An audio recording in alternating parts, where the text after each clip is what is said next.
Hello, everybody. Welcome back to the hole in the wall. Come on, get on in here because we have some breaking news for you guys. Our local Reddit correspondent, JJ, is out in the field with us with some breaking news for Lorwyn Eclipsed pre-release. JJ, what you got for us? What's going on? So, in addition to pre-release stamps being removed, Lorwyn pre-release had a little something added this time. About 5 days ago, Yeye the Hero on Reddit posted this screenshot of a Shark Shredder Killer Clone. This was a previously unspoiled card from TMNT that comes out, I think March is the release date on that. So a couple months away, and everyone thought this was a crazy flub, a big error. As the days went on, more and more cards started getting discovered this way. That's really interesting. So we just had a conversation a little bit earlier about pre-releases. You want to dive a little bit into how this might affect things? Yeah, so this was really the post that kind of made me interested in this. TMNT single handedly won me 3 games at pre release. We rule zero that if we pulled a TMNT card at the Lorwyn Eclipsed pre release, that we could use it. I did, and it was OP. And he's got a copy of Raph and Mikey Troublemakers here. This is just an insane card for limited. It's a 7/7 for 7 with trample and haste. And then when it attacks, you reveal cards from the top of your library until you reveal a creature, put it onto the battlefield tapped and attacking, and you put the rest of the cards on the bottom of your library. Just you will get to 7 mana in most limited games, and as long as you can draw this and hang on to it, you're going to get some value. Does not belong in the Lorwyn limited environment. Not that I have much experience with that yet, because another interesting thing is I didn't see any pre release events on Magic Arena at all. That's interesting that you bring that up because I feel like just from on the outside looking in, like Wizards has tried their damnedest to try to snuff Lorwyn every chance it could possibly get. Like it started when it got pushed back for Spider-Man, and then it got moved to January, and now the pre-release is flubbed because the cards that because we got so different sets cards in it. There was barely any type of release or pre-release or previews for the set, and now their arena, like their biggest like money making cash cow, isn't showing. Isn't doesn't have the cards in it either yet. Yeah, that's beyond me. And I didn't even think of all those different aspects. Like you mentioned to me before we started recording that you felt like Lordwyn was getting snubbed, and I was like, yeah, a little. But when you lay it all out back to back like that, man, they're really trying to throw a wrench in this. Like, do you think it's incompetent or intentional? I think at the bare minimum, they just want it gone, at least at least out of the public eye, I guess, because they've been doing their damnedest. Like people love this set. It's like the first in universe set we've had in a few months, so people want to go back to the planes of Magic the Gathering lore, and it again, it feels like every turn you take, like it's not about this set, and it's kind of odd to see when this is like their bread and butter because everybody loves it. Everybody Yeah. loves the universe stuff. They've been doing very well, and now we have more snafus, one after the other. Yeah, it's selling well from what I understand. We're recording this on the 20th, so it's 3 days from release. Collector boxes are pre-ordering at 420, and from what I understand, that's twice distributor price. So things are selling well. We had 133 boxes move between the 18th and the 20th, according to TCG Player. I don't understand why Wizards isn't doing their damnedest to prop this up. Um, And another thing we didn't touch on either, the new commander decks that are coming out in this set. This is the first one that doesn't have the collector booster. Yeah, What you the call it? sample pack. Yep. Yep. Oh man, yeah, they're really scaling back this set. And they're actually bumping the price on the precons too. Like they went up to $50. So So they've been doing their damnedest to. I don't know if it's intentional, but more than one type of instance starts to become a pattern, and there's a lot of writing on the wall. yeah, I mean, is it that they knew Lorwyn would be a banger, and they could put it in January, and it would still sell, and they could increase the price and take stuff away, and it would still sell. And they're never going to flat out admit that, oh, we just want to sweep this under the rug to get back to the money makers. Because the funny thing is, this is what's making them money. Yeah, Like, if you look at Spider-Man, it did not sell well, did not do well, because the set was bad. And now we have an actual good set with a ton of bangers cards in it. And it's pre-releasing very strongly. So it's suggesting that it's just going to go up from here. So it's just so odd that they wouldn't want to highlight more of their own stuff. yeah, maybe they didn't think it would do well, and stuff is already in motion, and they just kind of they didn't know what they had. I think at the end of the day, it does boil back to universes beyond. They're just stretching themselves too thin, like acquiring IPs and doing more for that than their in-house Yeah. stuff. No, I mean, that's probably the simplest answer. yeah, I think that's the most reasonable answer too. You have 7 sets this year.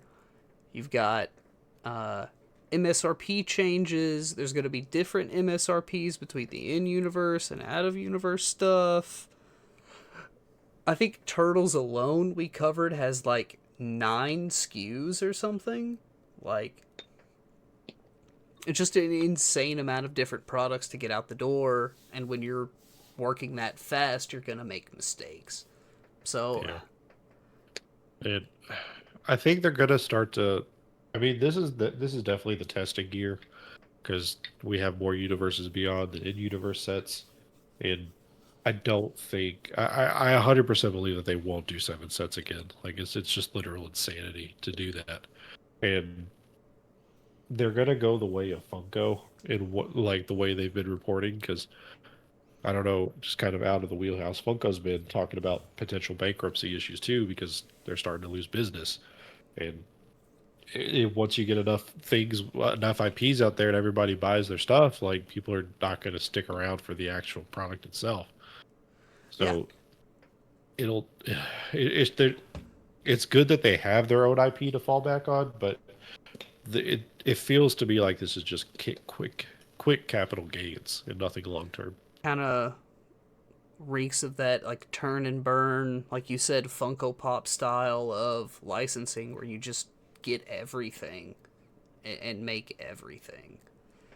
Um, I think I totally agree with you that though it is very unlikely that they will ever do 7 sets again, and I think I'm experiencing the main reason for that now because Lorwyn is not out.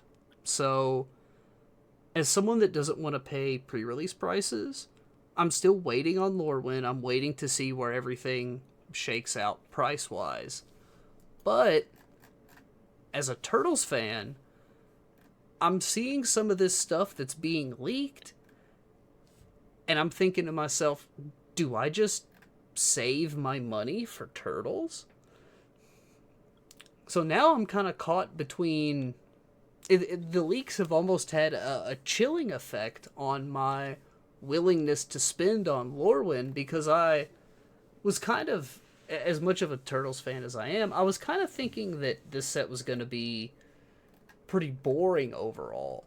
And cards like Shark Shredder and there's like Raphael's technique, which I don't know exactly where this is on this page, but that's going to be an interesting commander card where you may discard your hand.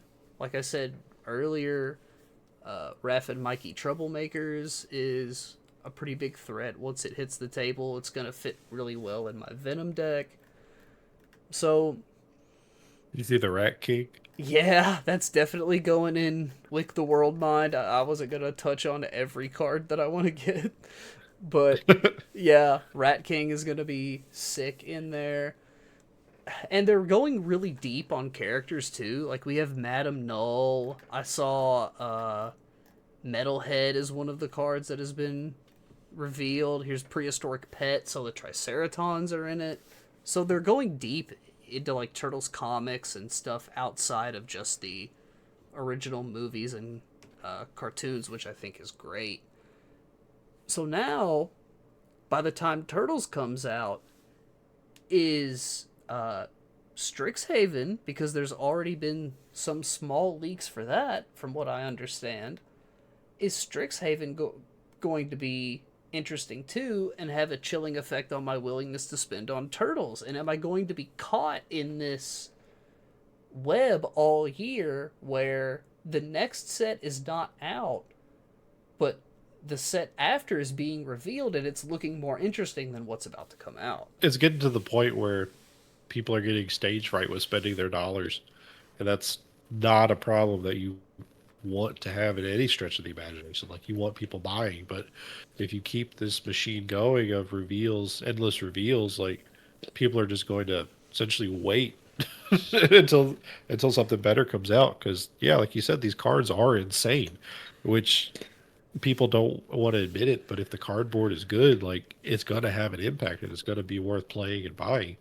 Like look at the Avatar set, like we talked about it the other day off camera. Like it's really made an impact on standard and the meta. Like if the cards are good, people will buy it. So if you see cards that are really sick and fun to play with, but it's coming out in like 2 months, like you're just gonna wait a month and a half or 2 months. Yeah, because it's not that far away. You know, it's within the realm of feasibility to just like wait and save. It's gonna be very interesting to watch these next couple coming months to see what reveals and sets look like. And do you think Wizards speeds up their reveal timetable for Turtles now that a good chunk of it's been revealed? I don't think they can. I think they have so much on their plate this year that they're kind of locked into timetables. Like I don't think they're mad really that stuff is getting leaked. They did have a statement that they gave on Blue Sky. MTG Rocks picked it up here. They said, "We are aware of reports of ECL pre release kits containing foil promo cards from an incorrect set. This is not intentional, and if possible, stores should replace these promos with the appropriate ECL promos from other pre release kits."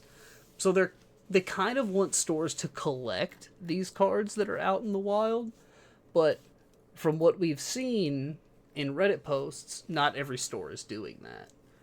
So it seems like they're making some effort to clamp down on the leaks, but nothing compared to the Pinkertons, you know?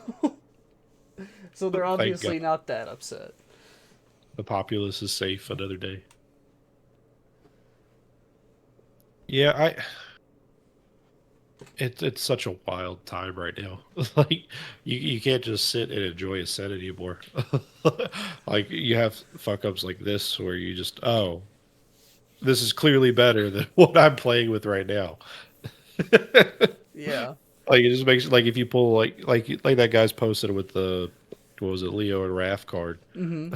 Like, oh, this is Mikey and better than Wrath. Mikey and Raph. This is better than everything that I pulled out of my packs today. Like, why did I spend $30 on this? I could have saved it 2 months. Like just harkening back to the beginning, like it feels like Lorwyn just cannot catch a break, and it's so sad because a lot of the classic MTG players and all the content creators and stuff truly love this set. Like I've seen a lot of positive stuff and uplifting stuff about the Lorwyn set, but every other way you look, there's always something to where it's just fucked up. Lorwyn is taking these hits on the chin. Like we said, sales are good. Secondary market is good.